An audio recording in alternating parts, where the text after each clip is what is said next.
sabia para crear hombres sabios. Y no es obra de la casualidad de que pues, alguien se encontró la semillita por ahí y la vio y dijo, a lo mejor puede que sirva. No, es los grandes laboratorios que tuvieron que instalarse para poder hacer, producir estos tipos de alimentos. Bueno, ahí también, no sé si tenga que ver, ahora sí es Sí, claro. pregunta, la parte también del tipo de vida, ¿no? Actualmente, pues, otro de los problemas actuales pues, no solo es la alimentación, sino también es el sedentarismo en el que hemos caído. Entonces, bueno, en aquella época, pues se supone que no existía esa problemática, sino que obviamente al no contar con el tipo de, por ejemplo, de transporte o el estilo de vida que actualmente nos ha llevado, pues los mantenía en actividad. Entonces, bueno, no sé si esté ahí considerado, ¿no? O sea, a lo mejor no sé si sea solo los alimentos, el estilo de vida, que el mismo medio era totalmente diferente. O no sé si también en el caso de los alimentos podemos hablar de una sociedad que surgió por cuestiones fortuitas, o sea, tenían las condiciones de tener a lo mejor los mejores productos en su zona. Y es como, por ejemplo, si alguien, por decirlo ahorita, ¿no? Nace con la fortuna de nacer en una familia rica, pues tiene mejor capacidad de desarrollo a que si nace en una familia pobre. Entonces podríamos, no sé, decir que también lo que fue esta cultura surgió en condiciones más favorables por la cuestión de agricultura y lo que ahorita están mencionando, ¿no? Los datos de todos los minerales y ahora sí, el contenido que tiene estos superalimentos. Pues yo creo que aquí nuestro compañero Francisco puede ahondar en esa parte, en la parte del maíz, ¿no? Las condiciones en que se da el cultivo del maíz. Bueno, antes de que él lo comente, pues es en todas las latitudes del mundo y condiciones climáticas se produce el maíz, ¿no? Entonces él nos podría ayudar ahí como con más información. Sí, es muy interesante la tecnología o crecimiento del maíz, pero vamos por partes. Tradicionalmente se cree que bueno, existe hoy comúnmente la creencia que la revolución de las especies consiste en que de un organismo sencillo, este evoluciona hasta uno más complicado. En base a esa teoría, se cree que el ancestro o antecedente directo del maíz es un organismo, es una planta, también de la misma familia, que se llama teocintle, que tiene un elotito más pequeño, tiene muchos menos granos y la talla es mucho menor. Y la circunstancia es que esta planta se da en condiciones silvestres, es decir, a diferencia del maíz, el maíz no crece si no se le planta, si no existe de por medio la mano de alguna persona que la lleve a la cepa y la cubra con tierra y la riegue, es decir, le riegue agua. El teocintle no, el teocintle se dispersa por los medios naturales, por el aire o por el agua. Es decir, llega el viento, se lleva las semillas, llega el agua, tumba las semillas y se riegan y crece la plántula.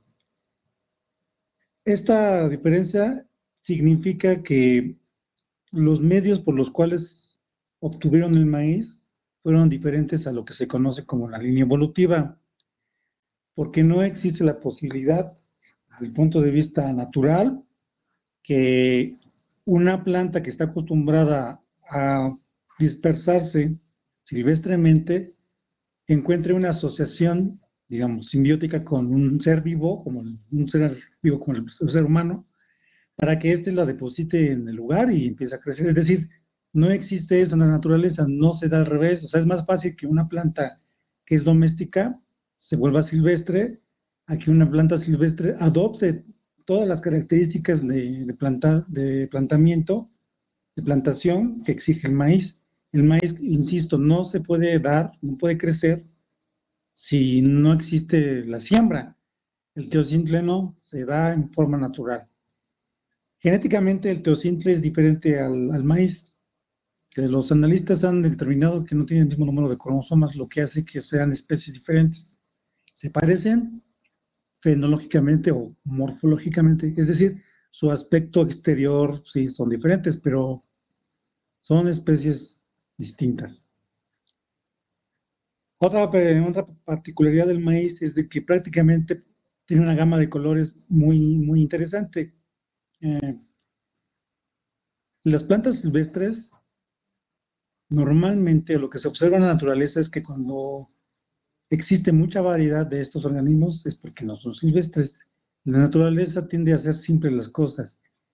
Es decir, si soltáramos a todos los perros del mundo, por ejemplo, y lográramos que se crucen a rato, solamente habría unas cuantas razas de acuerdo a la situación geográfica, porque se van mezclando. Acabarían como 2, 4 razas, y dependiendo, por ejemplo, aquí en México a lo mejor todos los perros serían cafés, y en el norte a lo mejor todos serían peludos, ¿no? Pero habría pocas razas, porque es lo que hace la naturaleza, simplifica las cosas. Aquí tenemos el caso del maíz, donde en realidad existen todos los colores que ustedes imaginen, existen para el maíz: el negro, el azul, el rojo, el amarillo, el blanco, rosas, en fin. Esas variedades de organismos no se dan naturalmente, no se dan por azar.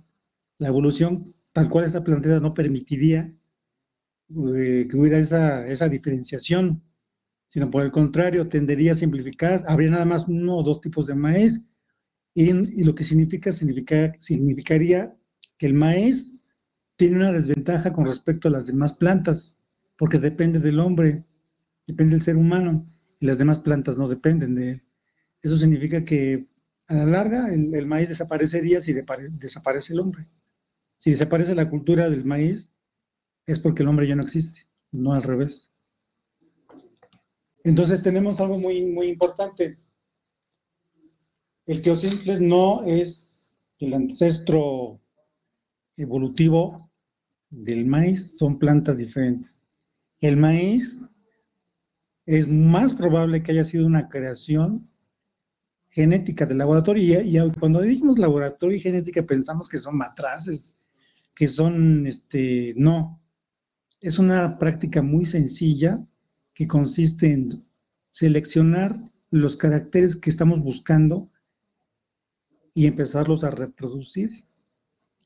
Pero si queremos una variedad más exacta, entonces ya entramos a niveles de los cromosomas. Buscamos el cromosoma que da el color al maíz y se lo cambiamos. Así de simple. Pero insisto, buscar variedades así con características externas no es tan complicado. Cualquier campesino lo hace.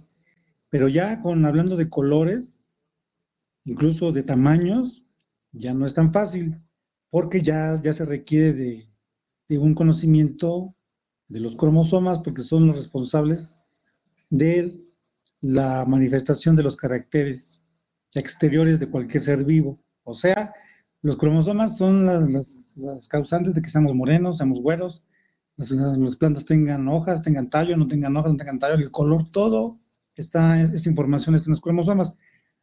Y no se puede hacer a simple vista. O sea, si yo quiero mezclar 2 cromosomas con 2 frasquitos, no lo voy a lograr. Se requiere de un estudio específico y especial y unos instrumentos que permitan eso. Hay una técnica bastante simple que consiste en centrifugar precisamente el maíz. Se hace una práctica para que los muchachos conozcan qué son los cromosomas. Se muele el maíz, se separan las féculas y luego se centrifugan. Y entonces se va observando, y se pasa por un proceso de hidrólisis, o sea que se separan los enlaces de muchas moléculas y aparecen los cromosomas como filamentos. Pero de eso, bueno, y se ven físicamente, pero de eso a que nosotros podamos meterle un alfiler y que limpiemos los cromosomas, pues no se puede, no se puede. Ya son técnicas ya bioquímicas que requieren de un estudio y saber cómo se hace para poder lograr eso. Hoy en día existen técnicas que utilizan organismos asociados como bacterias, o sea, las bacterias procariotas que no tienen núcleo, pero que pueden sustituir el núcleo por otro. Bueno, es una explicación muy simple. Se utilizan bacterias para llevar el paquete genético deseado, se infecta o se utiliza como vector para llevar la información genética deseada y ya se propaga esa característica. pero no se conoce otra forma. Bueno, no se, hasta la fecha no se conoce una forma más práctica de hacerlo a través de otros organismos, como comento, ciertas bacterias. Pero aún así, no es cosa de que yo lo haga porque, bueno, se me ocurrió, no. Tiene su chiste. Perdón, entonces, bueno, de acuerdo a lo que mencionas, la única forma en la que se pueden hacer esta mezcla de cromosomas es a través de bacterias, o sea, para poder trabajar realmente con los Es una cromosomas. técnica, es una técnica. La técnica que se conoce actualmente es por medio de otros, o sea, bacterias o virus o levaduras incluso. No es la única técnica. No material físico. ¿Sí? No, material, digamos, de talla microscópica. Y es lo que llama la atención a muchos investigadores. ¿Cómo es que lograron los aztecas, si se supone que dicen que eran pueblos bárbaros, se supone, lograr la variedad de los maíz, del maíz, por ejemplo, del algodón, que sabemos que también había algodón policromo? No pudieron haberlo logrado por los medios tradicionales de selección de características. Para poner un ejemplo, cualquier, por ejemplo, una planta tiene dos características. La externa, lo que vemos, lo que se ve. Entonces, eso es fácil. Si yo quiero preservar, por ejemplo, la talla de un arbusto, en este caso de una planta, busco plantas del mismo tamaño, las cruzo, o sea, busco que se germinen unas a otras. Entonces, la lógica me indica que tendré descendientes de del mismo tipo. La mayor probabilidad es que nazcan de la talla grande. Pero ya meterse a la naturaleza íntima de los organismos, por ejemplo, a su composición química o a su color incluso, no es de que, mira, esta es roja y le voy a cruzar con una verde, ¿no? Y ojalá que me salga una así como violácea. No es tan sencillo. Existe la técnica, por ejemplo, en las orquídeas o en las rosas, donde sí se van cruzando, pero hay un límite. Es decir, es una variedad del mismo tono. Si ustedes observan, del rojo puede pasar al violeta y hasta el negro, hasta el blanco, y del amarillo puede pasar hasta como el naranja y así, ¿no? Pero son variaciones del mismo tono. Pero de esa a tener una variedad completamente diferente, con un aspecto distinto o por ejemplo, una corola diferente, unos pétalos diferentes, pero si sigue siendo rosa, ahí ya requiere de ya meterse a los cromosomas, al genoma del organismo. Y meterse ya al genoma no es cosa fácil. Por ejemplo, para determinar el genoma del ser humano se ha llevado más de 60 años, desde la época de los 40, cuando los nazis empiezan a hacer sus estudios, están interesados en conocer sobre la genética humana. Pero apenas en los 90 se consiguió, según dicen, descifrar el genoma humano.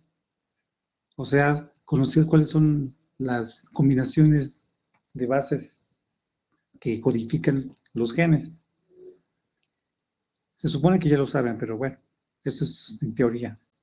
El caso que quiero explicar es que no es fácil y los aztecas no pudieron haberlo logrado si no tienen un aparato de investigación, o sea, un sistema de investigación y aparatos mecánicos o electrónicos, o de algún tipo, no electrónicos, de algún tipo que hayan permitido buscar esa precisión para manipular lo que les estoy comentando, que ya son manipulaciones ya muy finas, que no se pueden hacer con instrumentos rudimentarios. No sé si eso contesta a su pregunta.